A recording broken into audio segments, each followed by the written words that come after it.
On entend beaucoup parler de gens qui se font prendre par l'hameçonnage. Mhm. Peux-tu nous expliquer la différence entre hameçonnage et harponnage et donner peut-être un ou 2 exemples de chacun des cas? Dans 92% des fraudes qu'il y a dans les entreprises, c'est fait par hameçonnage. Donc, c'est la porte d'entrée principale. Imaginez qu'un fraudeur, lui, lorsqu'il fait de l'hameçonnage, c'est comme aller à la pêche.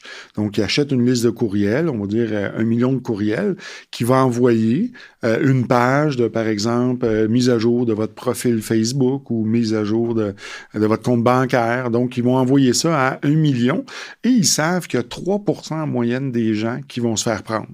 Donc, ça veut dire 30 000 personnes qui vont débourser peut-être la somme de 400 et là, ça va faire 12 millions de dollars. Donc, ça, l'hameçonnage, comme on dit, c'est une liste qui est envoyée à tous et on attend patiemment, comme au petit poisson des chenaux, là, on met un paquet de lignes à loup et on attend que ça mord. Alors que l'harponnage, souvent, ça commence avec l'hameçonnage et l'harponnage, c'est comme la chasse à la baleine. Ils vont trouver un gros poisson, ils vont le suivre et au bon moment, ils vont l'harponner lorsqu'il va être le plus vulnérable.